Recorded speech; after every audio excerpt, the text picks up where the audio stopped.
What's up, Algebra 2 students? Let's get this party started. Next week, we're getting into some SAT stuff coming up. And if you look at the calendar, it's almost like every day. There's lots and lots of homework that is coming up. It's going to melt your mind. But think about this. The whole point of me doing this is not because I'm trying to hold this over your head and I want you guys to, like, I'm trying to be mean or anything. The whole point of me doing this is so that way you guys can get practice on your SATs, okay? Now, we covered Chapter 13, and Chapter 13 I pretty much just finished. There's only one more thing I want to cover, and that's one last technique on this. Then I'm going to go skip over from Chapter 13. I'm going to go, why are we starting it then? Just jump into the SAT stuff. What are you talking about? Oh, no. What are you talking about? The exponential? Oh, no. I pushed the exponential back, I think, until after, until like the last week of this quarter. And we're only going to start to do it a week, and then we're going to do more exponential stuff. Oh, the watch videos? Oh, I guess you're seeing, why did I start the watch videos for exponentials? Because I forgot to move them. So I'll push those back. All right. So I got a question. The Chapter 13 stuff that I've been covering about the SATs, what do you guys think about them? I don't think I've had the time to look at it. Have you guys had a chance to see them? You haven't seen like the crazy cool... As soon as I hit that one that said "do not attempt" or "I need to fix," I was like, I froze. No, entirely. but I mean like beyond the that. techniques. All right, fine. I'm going to show you a technique that will just blow your mind. All right, I ready? remember the one with the like if you come up with So like check this out. A plus B, A, B. I got a problem right here, and I'm not going to draw it up on the board. I'm just going to show it to you guys. Can you guys see this over here? Yeah. All right, so check this out. There's a problem, and let's see. Let's see if I can read it. It says, in the figure, L1 and L2 are parallel. What is the value of x? So here's what I would do, all right? Okay? Look at that picture. Okay? Here's what I'm going to do. On the SATs, they give you a scratch paper. There's nothing on the bottom over here that says figure is not drawn to scale. So therefore, the figure is drawn to scale. So the options are 40 degrees, 50 degrees, 80 degrees, 100 degrees, and 130 degrees. This is x. Can we cancel out a few options right off the bat? Yes. Which ones? 100, 130. The 100 and 130, right? Obviously, x is not anywhere close to that. Does that make sense? In fact, I would venture to say 80 degrees is out as well. Yeah. Yeah. Yeah? That does not look. That does not look like 80 degrees. Would you like to know? Would you like to know that they actually give you a protractor on the SATs? What? Yeah. Yeah, I'll show you the protractor. You ready? Oh, Here's a piece of paper. Okay. 90 degrees. It's 90 degrees. If I fold this edge to this 45. edge, guess what I have? 45 degrees. A 45-degree protractor. Let's cancel. And check this out. Check this out. You ready? You ready? If I put this thing over here and it covers my line, then is it 40 degrees or is it 50 degrees? 40. And if the line peeks out of the edge, then is it 50 degrees? Yeah. 50. All right. So literally, I solved this problem with doing no math. That is cheating on the test. But there's an official way to do this. Let's actually do the problem, right? Just to make sure that like our guess isn't anywhere way off. And I'm not even sure. Let's see. All right, here. The problem says 3x plus 20 over here, and this is x. So would you guys agree with me, and this is going back to your geometry days, would you guys agree with me that this is 3x plus 20? Yeah. Right? Because this is, I don't even know what it's called. It's like anterior, exterior, opposite interior, or whatever. Corresponding, I believe. Corresponding angles. There we go. See, I told you I never memorized any of these names and stuff in geometry. I just look at it and I figure it out. All right. So then you would say something like 3x plus 20 plus x equals what? 180. 180, right? Because from here to here, since we're talking about a straight line here, then that's equal to 180. I can simply solve for x, so this is what, like 4x equals 160. I did 2 steps there. You guys freak out about that? 3x plus x is 4x. Took the 20 over to the other side. So x is equal to 40. But guess what?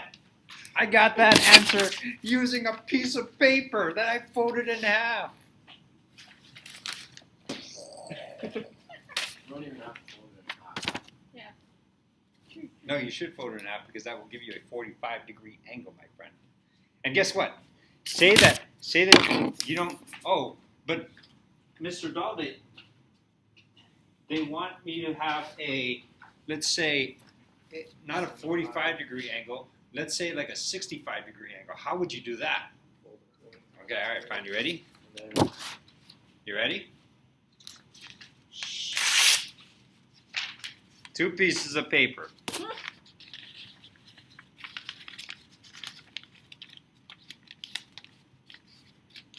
What is this? 45. All right, ready? What is this? A 23 and a half. Right? Wait, is it 22 and a half? Right, 22 and a half. And this is a 45 right here. Right? So then if I take this piece of paper and I take this piece of paper and I put them together, what is that angle? Like a 60. Yeah, I'm just saying, like, look, in geometry, your geometry teacher would look at that and say, that's complete baloney, don't ever do that. Because they always tell you, don't trust the picture. And I agree with them. And that's why this technique freaked me out until I saw it in a textbook and it said, unless the thing, if you don't trust the picture, the question will actually have underneath the figure say, figure is not drawn to scale. Or something to that effect. But unless it says that, you literally can trust the picture. So the other day, on Wednesday I think it was, I covered this problem right here, and I said, what is the length of this long piece of triangle? And literally, you can take your pen, or maybe even take your scratch paper that you cut up, and then go like this. Go from here to here, and make a mark right here with your pencil. And then you can go, okay, well if this is 2, then that's bigger than 2. Or it's, and you can guess it. Looks like it'd be 4. Well, yeah, and then you can at the very least, you can rule out possibilities, right? Maybe this technique might not get you perfectly. What if they had an option that's 45 and one that's like 44? Then you would need to turn to this thing, this kind of deal right here, right? Imagine if they were jerks like that and they wanted to, they didn't want you to use that technique. But at least with the piece of paper, you can throw out 3 different answers. You know what I mean? And then taking a test that's a 50-50 shot is much better than taking a test that's a 1 out of 5 shot. Cool? That's the end of chapter 13. I think that there's the last thing in chapter 13. They're talking about calculator problems. Let's see if we can do this one real quick. Yeah, this one looks like a good one. All right, here we go.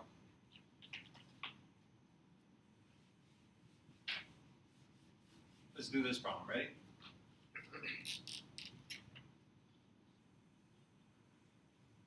I got a square. This right here is a 5 length. This right here is a 4 length. And then this part right here is shaded. Did you guys see that? What's the area of the shaded part? Okay, all right. I got a question for you.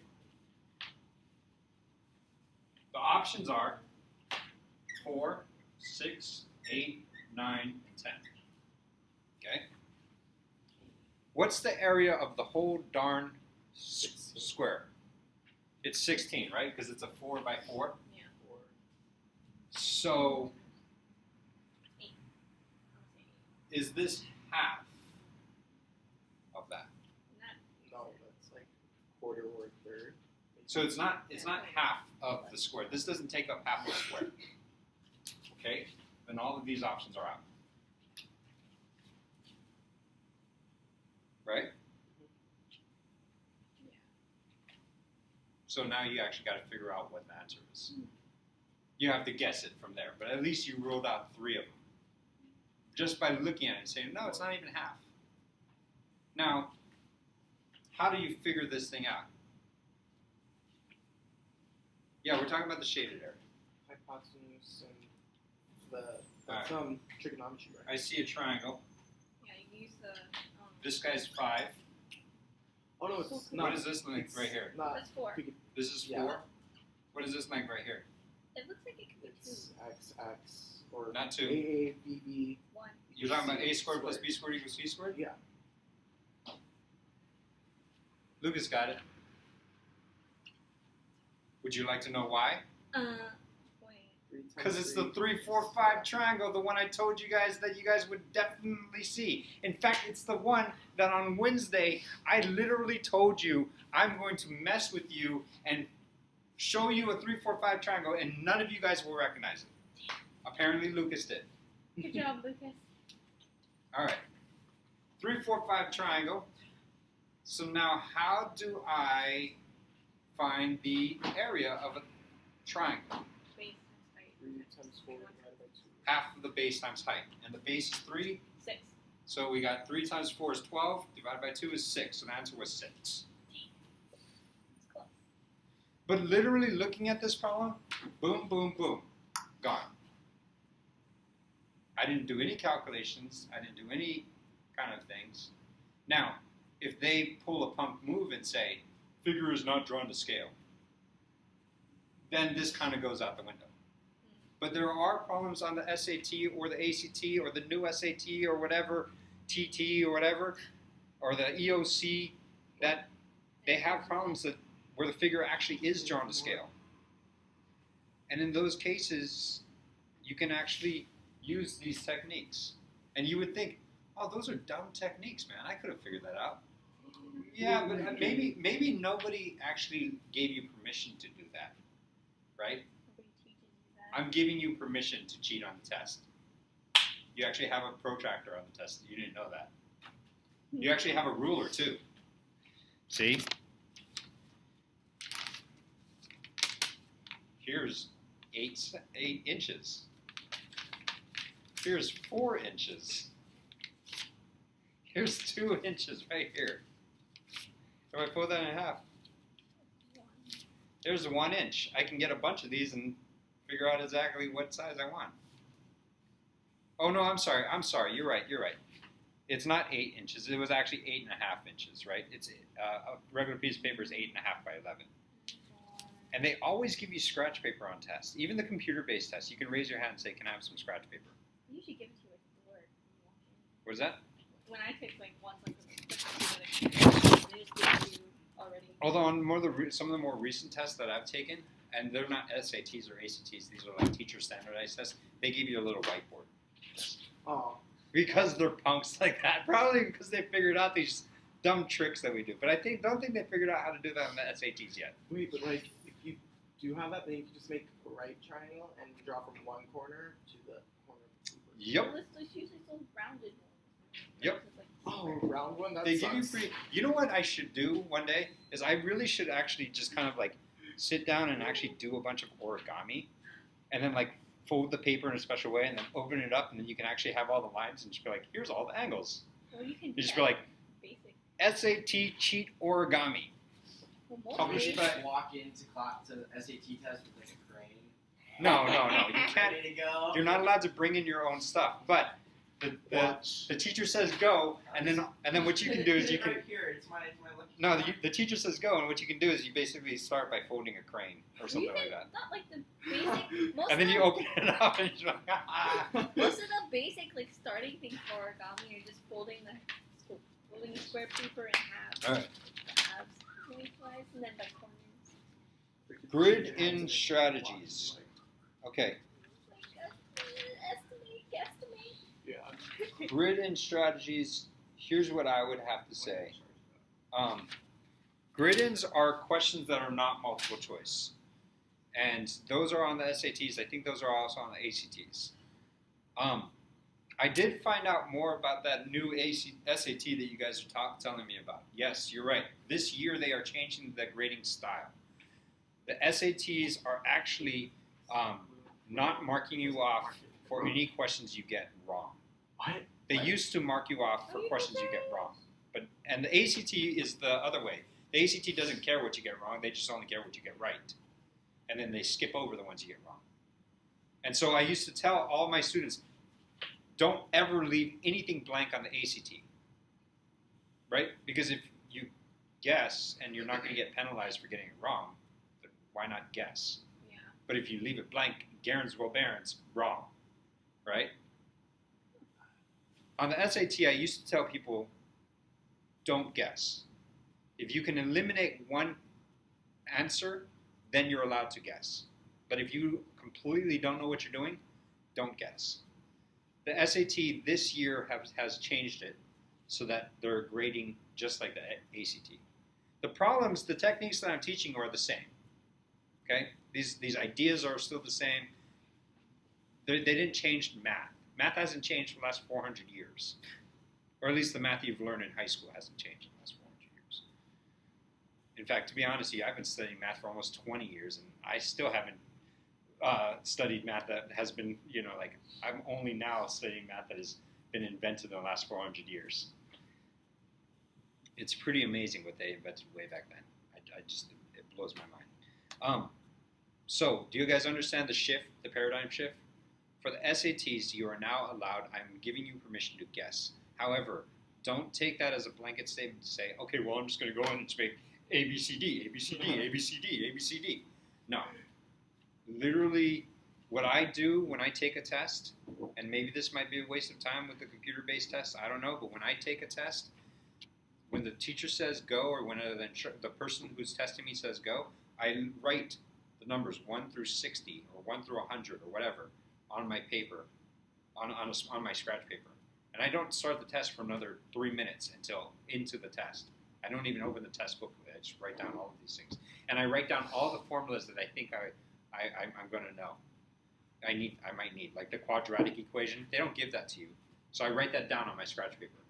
I literally look at all my formulas that I need and then fold it up, and the teacher says go, and then I write all of the formulas that I remember down because I don't want to forget them. And what I do with that 1 through 60 is I go through and I actually mark down my answers on the piece of paper. And then what I also do is when I come to a problem that I am guessing, I guess it and I mark the answer, but I put on my little scratch paper a little question mark by that thing to say, hey, you got to come back to this. And you got to go back and do this. You got to go back and think about this. And then I circle the ones that I'm really unsure of. You see what I mean? Yeah. Like, I write notes about what I should do. It's going to take a long time. All right, fine. I got 100% on my SATs when I took it in high school. I didn't get a single question wrong. I got about an average score total because my English sucks that bad. But, my math is actually pretty good. And the way that I did it is I'm sharing you all the tips and tricks right now. And then really, there's nothing that was, I can teach you tips and tricks until I'm blue in the face and you guys are just, your brains have been melted completely off. But unless you practice this stuff, it's not going to stick. Unless you go through problems and you recognize, hey, that's a situation where I can just plug in numbers. Or, hey, that's a situation where I can take out a piece of paper and fold it up a couple times. Unless you practice that kind of stuff, you won't remember it. You won't retain it. And when you're taking a test, you're just going to be all stressed out. That's why I'm giving you lots of homework. Not because I'm a jerk. I am a jerk, but that's not the reason why I'm giving you lots of homework. All right? Another jerky thing that I'm doing is with this SAT homework, I believe I'm making it so that you have to actually turn in the homework when it's due, or like the day after. The assignment is going to close out. On all of my other assignments, I've been really chillax about that. Like, can I turn in your homework late? All right, fine. You know, can I have a few more tries? Yeah, of course. With the SATs, I'm not going to do it. In fact, with the SATs, I'm actually going to start adding time limits to your thing, because that's another thing that you need to be able to practice. If you take your homework and you take 24 hours to do it every time, you know, a 60-question test, that's fine and dandy. But when you actually take the SATs and you're under a time, you're going to freak out. See. You see what I mean? So I need to give you practice in the way that you're actually going to do this.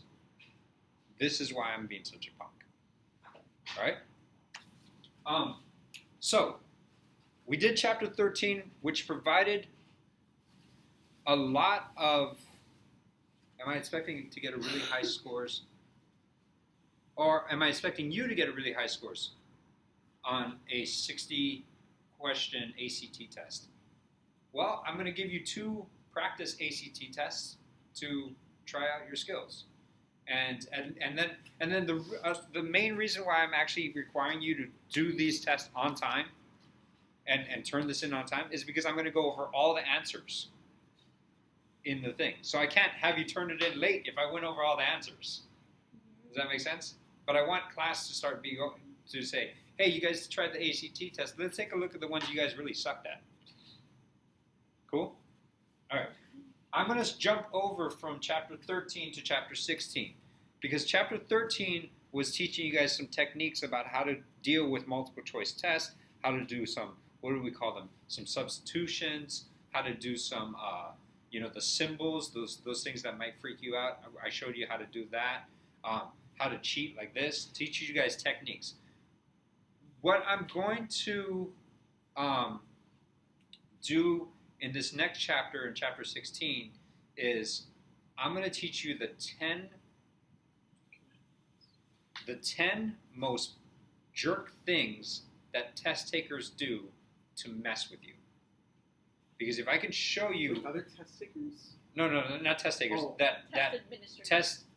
The test makers.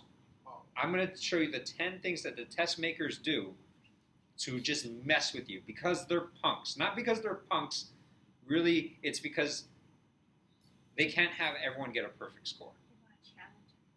So they need to kind of differentiate. So they're going to throw in these 10 tricks, and I've seen it time and time again. And if you can at least see them beforehand, and even practice with them beforehand, maybe you might not fall into all of them. Cool? In fact, hopefully you won't fall into any of them. So that's what chapter 16 is about. And then if we have time, I'm going to go back over chapter 14 and 15, which is basically, here's a general overview of all the math you're going to need, which is pretty much mostly Algebra 1. Very little Algebra 2, actually. A lot of geometry and a lot of Algebra 1. Yeah, I hated geometry too. I'm in geometry. Which I hated. All right, here we go. Mr. Loving? No, I missed Khan Ronaldo. Khan Academy is the worst part of being. Yes, I've heard a lot of people say that. Sucks. But But you know, it's that whole thing you were just showing about congruent angles and or correlating angles. Corresponding. Yeah, whatever. The C-word angle. Yeah. C-word angle. Well, I figured that out on my own because I couldn't get a hold of Mr. Loving. See, that's and I was, the point. Struggling, and I looked at it. Tejas, that's the point. Is I was like, these are just the same. And so I got to 25% in like a day. my It's my like that. teacher, when I took geometry, I took it. I didn't learn very much in my geometry class. First of all, that was the first summer I had a girlfriend. She was awesome, cool. I like hanging out with her. And then the second of all, my teacher actually made me memorize every single theorem on flashcards. So in doing my homework, I would have to say, according to the ACA rule 3.71 found in paragraph. It's almost like I had to be a lawyer, you know? And I was like, and to this day, I don't know any of those rules. But, like Tejas said, I sat down and figured it out on my own. was like, this makes sense. This thing goes together. I can't quote the rule of correlating angles or tell you the thing, but hey, look, I recently took this test that certified me as a math teacher, and I got the top 5% of anyone who's ever taken the test. I got the score. And the reason being is because I don't know how to, like, I don't know. If they ever ask me to teach geometry, I'm going to say no. No. Why? You already done with geometry by the time they asked me. Yeah, but for the next kids who need you. True. So like, Sophia's saying wait. Oh, wow. No, wow. Okay, all right. Chapter 16. Let's get into it. Let's find the 10 jerkiest things that us math teachers and test makers can do to mess with your mind. And if I can show them to you now, then they won't mess with your mind. And you know me, I love messing with your mind. That's like my thing. Got it? All right. First thing. Oh, by the way, I think that I made this available for you to be able to download. It's chapter 16 in your content in the SAT standardized test Chapter 13 PDF. section. Chapter 14 PDF. Do you guys see it? Chapter 15, yeah. All right. Open that up so that way you guys can kind of follow along with me. I'm not going to write the whole problem out on the board. Got it? Got it. It's a pink unicycle. Sophia, I just finished messing with that, but I will take a look at that. I'm not going to make you guys do more than 3 practice tests on Wednesday. That's not fair of me. Okay.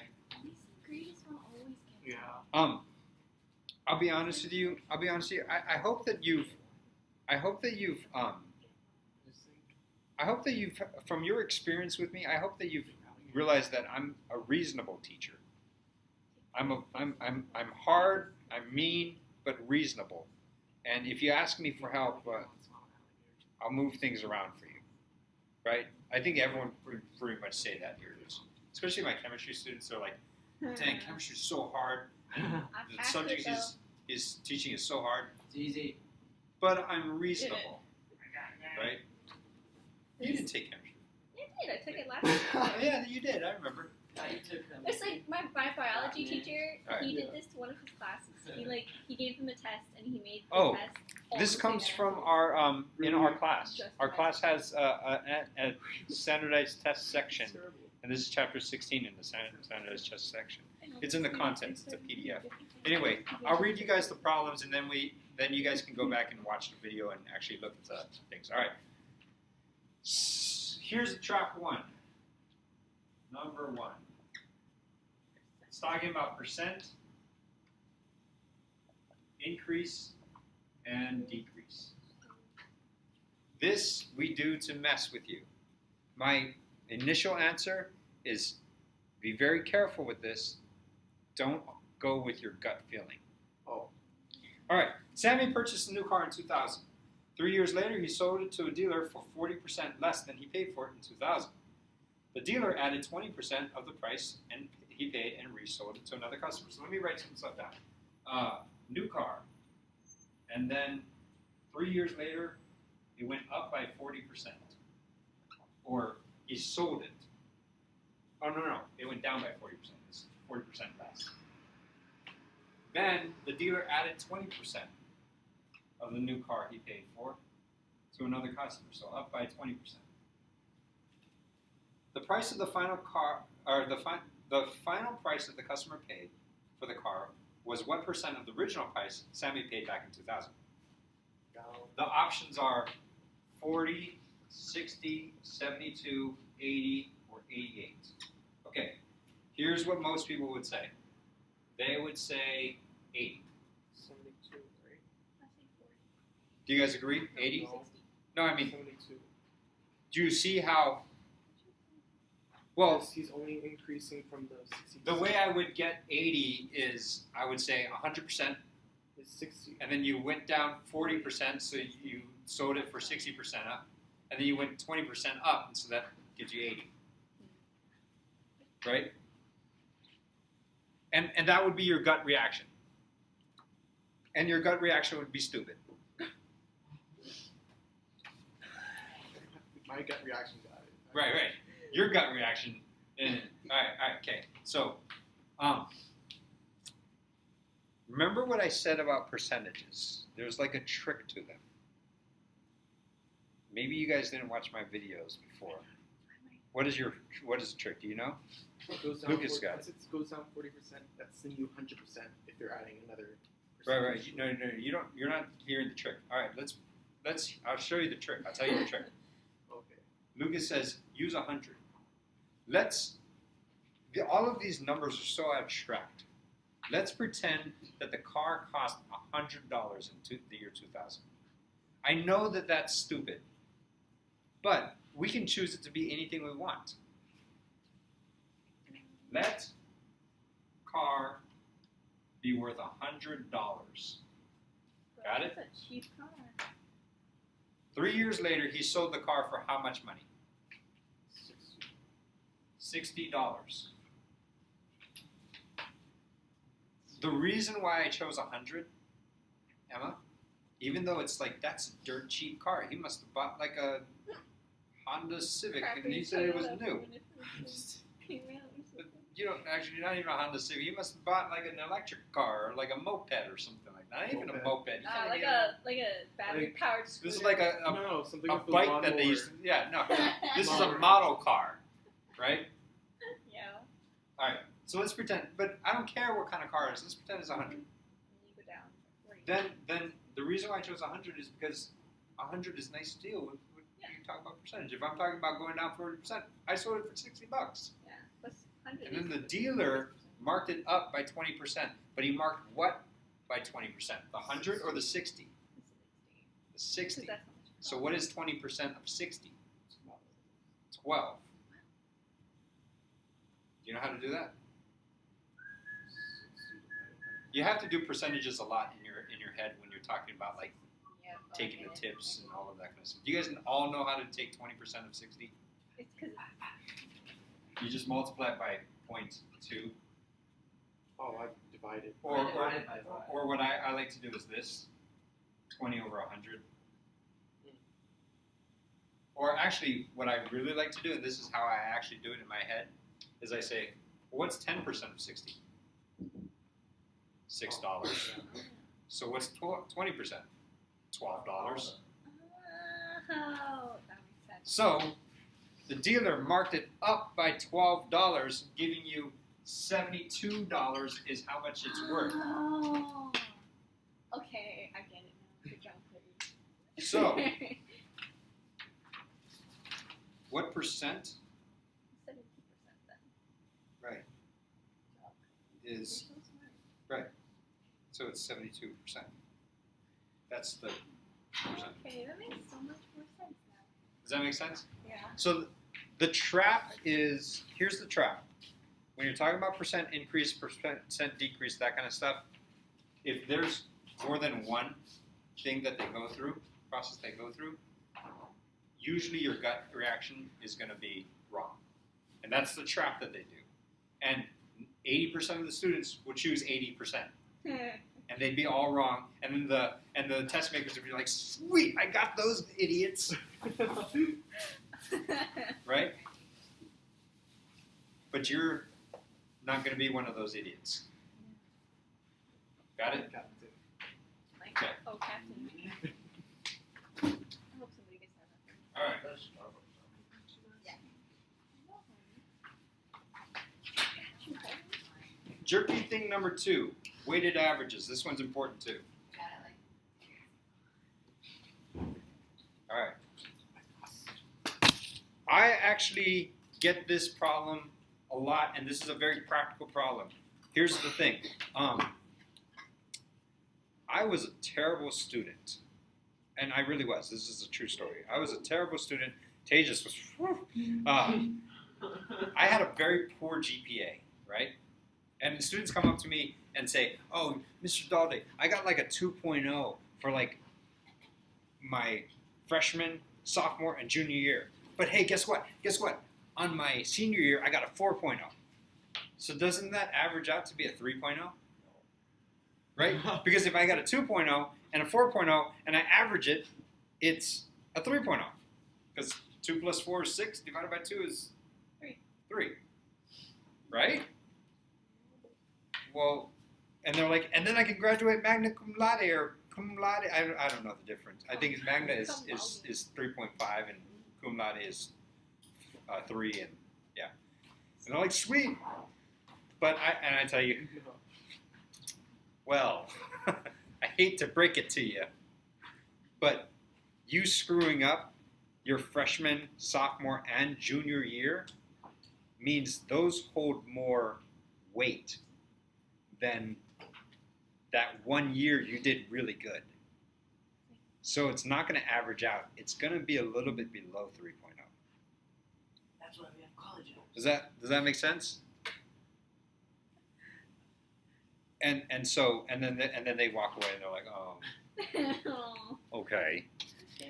Well, I guess I'll never get a 3.0. I was like, well, just don't mess around your freshman, junior, or sophomore, junior year, right? All right. So Save that for senior year. so that's talking about a weighted. I'm kidding. Let's talk about a weighted average. So here, in a class of 27 plumbers, the arithmetic mean, or the average, score of male plumbers was 83, whereas the females were smarter and had an average score of 92, and there were 15 of them. What is the average of the whole class? So, males, females, there's 15 females. This doesn't say times 15F, this is just saying 15 females. Got it? Got a 92, and these guys got a 83. And by the way, I told you there's 27 of these people all together. So how many males were there? 12. There's 12. Right? So let me show you the trap. The test writers write a question like that, and the idiots who never seen the trap before would say, okay, well, 83 plus 92 divided by 2 is 87 and a half. That's my answer. No. You can't do it that way because this 92 has a heavier average than that 83 because there were more people who got 92 than the dumber males who got 83. I'm not saying males are dumber in general. I'm just saying in this problem, apparently, they did poor. Yeah. And this is a class of plumbers. Yeah. Wait, plumber? It says in Mario. class of 27.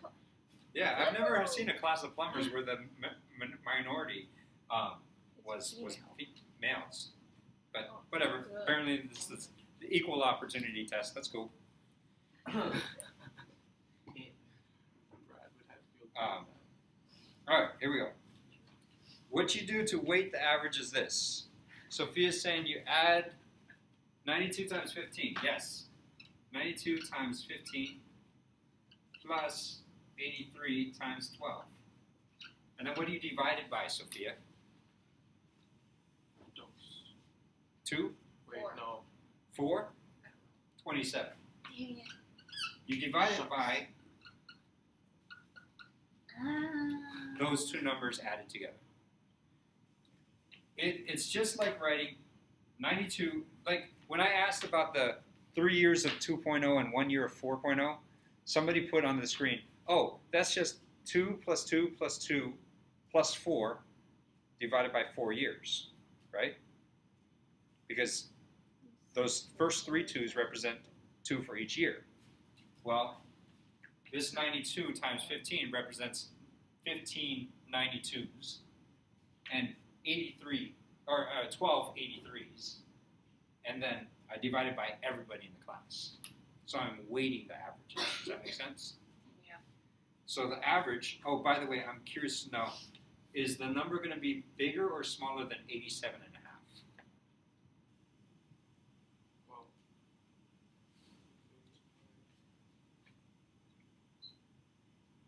Smaller. It's bigger. What? It's bigger because more Oh, there's people a got a larger higher amount of score, females, Yeah. right? So we can actually calculate out what this is. And when you plug it into your calculator and calculate it out, and I don't have a calculator on me, 4, 6. you end up getting 88. So the average was not 87.5, it was 88. And those were actually two separate options, so that's the answer. Does that make sense? Want me to discuss one? I'm not sure. Well, let's go until you guys feel like your brains are going to fall off. I want to just get through this because I feel like it's going to be very helpful to you. Yeah. If that's cool. And I'm still like 2 weeks ahead of my like this is going to be stuff is going to be due like in 2 weeks or a week. I'm not sure. All right. There's 10 of these. I'm on number 3, so I probably won't do all of them, but I don't know. Oh, I hate ratios. Okay. Trap 3, ratios to ratios to ratios. I'm so bad at ratios. You hate ratios. Don't worry, there's a trick, and I'll show you the trick. All right. Mamo's coin collection consists of quarters, dimes, and nickels. The ratio of the number of quarters to the number of dimes is 5 to 2. The ratio of the number of dimes to nickels is 3 to 4. So, quarters, this is number 3. Talking about ratios. Quarters to dimes is 5 to 2. And dimes to nickels is 3 to 4. What is the ratio from quarters to nickels? Here's the trap. Most people would say 5 to 4. Because there's 5 quarters, 4 nickels, 5 to 4. Who wrote that? Right there. It says it's not 5 to 4 because they relate to each other differently than they relate to the original ratios. Absolutely right. Sophia wrote that. Good job, Sophia. You were not one of the idiots who fell for that. I hate to say it, but there were 80% of people who actually did fall for that. 80%. We have Usually these traps capture about 80% of people. you have to figure out That's a lot. how many dimes So, give you the amount of quarters. so what you need to do is you need to. It's almost like adding fractions. I know you guys hate adding fractions, but in order to add fraction, you got to make sure that the denominators are the same. You could do it over 12. It's almost like what it is I have to make sure that this dimes is the same as that dimes. That these dimes are the same. So in order to make, what is the, like if I had 5 over 2 and I have 4 over 3, because that's the dimes and dimes, then the common denominator would be 6, right? Yeah. And in order to make this thing 6, you would have to multiply the top and bottom by 3, and then the top and bottom over here by 2, right? Same deal here. I have to multiply this ratio by 3 to make him 15 to 6. That's the same ratio, right? I could divide both sides by 3 and get that ratio. I didn't really change anything.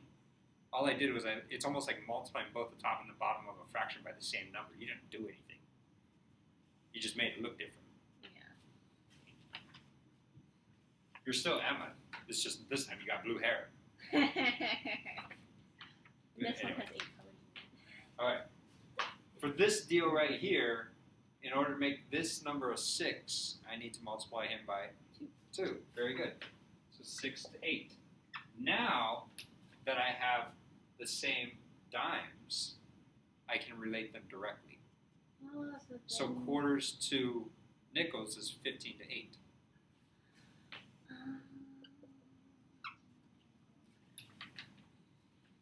Does that make sense? Was that one hard? Okay. All right. I'm gonna teach you maybe 2 more traps. That will bring us up halfway into this chapter. oh, yay. This is all for SAT or ACT, right? This is all for standardized tests. We try to mess with you, and here's the tricks that we use. Okay. These are our greatest weapons that we come and try to come at you. And if I'm basically going behind the enemy line and saying, hey, I'm from the other side, I'm a math teacher, I'm the enemy, but I'm going to tell you are tricks. Yes, I know I'm a traitor, but at least you're going to do well. Okay? What if you're double agent? All right, fine. Choose to believe me or not. It's up to you. All right, here's I'm going to call this trap least or greatest. And here's what I'm going to say about this trap. In this thing, they're going to use the verbiage, what is the least blah, blah, blah. Or what is the greatest blah, blah, blah. And invariably, what's going to happen is as soon as some test taker sees the word least, they're going to choose the smallest number of the options. Or if they see the word the greatest, they're going to choose the biggest number of the options. And here's what I'm going to say about that. If you see the word least or greatest, it almost is never the smallest or the biggest option. That's something they do to mess with you. And some idiot's going to look at this and be like, well, I'm just going to choose the smallest one. All right, here, I'll read it off. What is the least positive integer that is divisible by both 2 and 5? All right, so least. Actually, I'm not going to write out the whole problem, but divisible by 2 and divisible by 5. And leaves a remainder of 3 when divided by 11. So divided by 11 gives you remainder 3. This isn't the problem I just read to you. Those are just my notes. Yeah. This number is divisible by 2 and 5 and gives you a remainder of 3 when divided by 11. Here's your options. 30, 32, 33, 70, or 80. Okay. Most people would choose immediately the trap. They say, oh, what is the least number? I'm going to choose 30. Let's prove why 30 doesn't work. 30 divided by 2. Is 30 divisible by 2? Yes. Yes, because it's an even number. Is 30 divisible by 5? Yes. Yes. When I divide 30 by 11, No. 11, Maybe like 22, I get a remainder of 8. Yeah. So it doesn't give me a remainder of 3. When I divide by 11, I need a remainder of 3. It's not 30. In fact, it's not 32 or 33. I can knock those right off the bat, too. The reason why is because 32 is not divisible by 5, and this isn't divisible by either of those. 2. You know the answer is going to have to end with a 5 or a 0. Yeah. Right? So now we test. Sophia thinks it's 70. Let's try it. It's divisible by 2, divisible by 5. I'm not even going to go over that. When I divide this, let's see, 70 is 66. Like 11 times 6 is 66, and it has a remainder of 4 left over. So 8. So 8. no. So the answer is 8. It's the great. I asked you what is the least number, and the answer is the biggest number. And I probably did that to mess with you. Wow. So don't fall into that trap.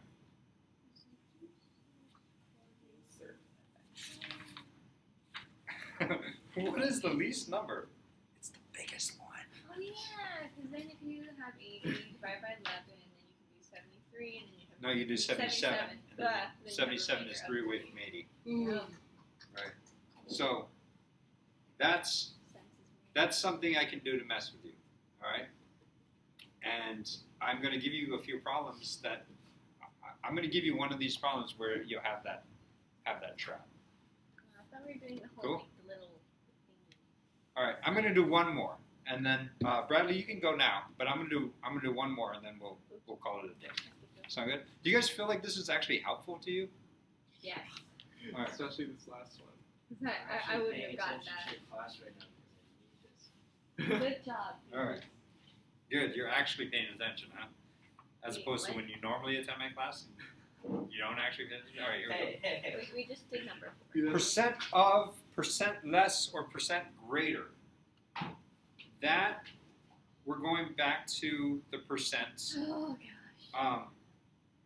And this one is actually really helpful when, like, this is a technique you should learn because you don't want to be on a date and then like pay for the thing and screw up the tip calculation. Or maybe you're a waiter and you don't want to have them screw up your tip calculation, right? Yeah. Yeah. So, all right, here we go. What number is 33.33% less than 9? So, 33.33% less than 9. All right. Here's what most people would do. They would say, all right, fine. 33.33%. 33.33%, that's the same as 1 over 3. What? It is, right? 33.33% is 0.33333, the number 0.3333, right? Yep. So then they say, okay, well that's 1/3. Okay, fine. 1/3 of 9 is 3, right? And so they'd circle the answer 3. That would be wrong. Lucas got it right, or Sophia's got it right. The answer is actually 6. Because I said, what number is 33.33% less than 9? So I'm saying, what number is 3 less than 9? 6. Most people would write this number down, and you know what? They would get it 100% correct, or wrong. They would get it 100% wrong. The answer is 6. That's so simple. That's like I know. It's so simple. All it did was it took one small step of writing, or doing one small step of an addition or subtraction. Like 9 minus 3 is 6. That's the answer. That's not hard. But I promise you, They're not People- asking what's 1/3 of 9. people will yeah. screw this up. Yeah. You're right. They're not asking what is 1/3 of 9. They're asking what is. A third less than 9. Right. So a lot of times when I ask 8th graders or 9th graders, what is the tip you would pay on a $100, thing, right? On a $100 bill. 20%. So like If you're doing a good job, then 15, let's say 15%, right? And most people would write down the number 15 for me. And I'd be like, dude, you're telling me that you are going to, $15.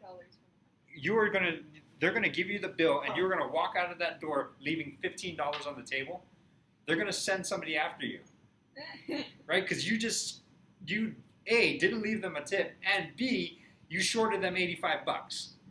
And then they'll be like, oh yeah, of course, I would leave $115, right?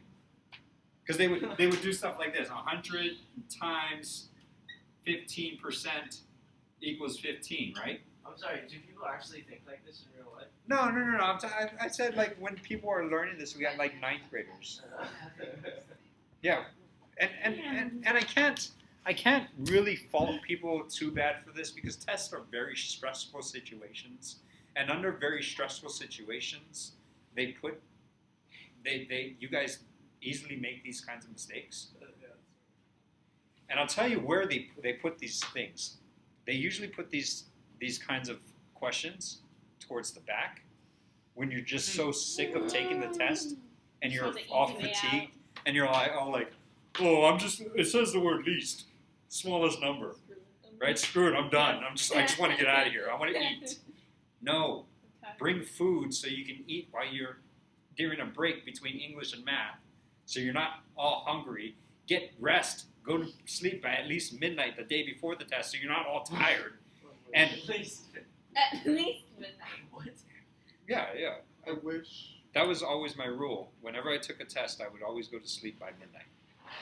I don't care if I had tons of studying to do. I would never pull all-nighters before test. That's my personal thing. It would just screw me up. I've never studied. I did most I don't of ever it. have to. Well, I don't know. I bet you. I know a lot of people. I can cite a lot of people in college who pull all-nighters before tests. Oh man, all night. I don't do it. I did that for yours. Is that for the UC? For your pile. Anyway, Like 3 hours. All right. Those were the 5 jerky things that me and my peeps do to you peeps. I'll go over the next 5 the next time. Erase. Oh, you're right. This is number 5. This is probably 5. Just gonna say this tonight. That's we moved on past number 5. I'm sorry. It was bugging you guys apparently. All right. I'm only showing you this because Mr. Yolder's nice, but he doesn't want us to fail. yeah, because I'm spying for the enemy, or I'm actually on your team and I'm spying against, you know, my fellow math teachers And for and most of us, math it's test true. makers. We swear. You are a double agent that is on our side. Yeah, I'm a double agent for you. Yes. Heck yeah. Yeah, but I'm actually not a student, so I'm not. I'm just a trader. That's really what I am. Oh, I don't work for you. I'm a trader. I'm just Benedict's my dad. yeah. So I'm gonna finish off chapter 16 on Monday. I want you guys to take a look at the schedules. Sophia, I'll take a look and see if you actually do have 3 tests on Wednesday, and obviously I'll space them out. 3? You won't have 3. That if you do have 3, or if you have like exponentials, you have to watch the videos about exponentials now. It just means I forgot to move things around. Well, watching the video is not bad. Let's see. Like 6 points for watching the video. Easy Watching points, a video is yo. easy points. Yeah. And you know what? I don't ever give you guys any chance if you guys miss watching a video.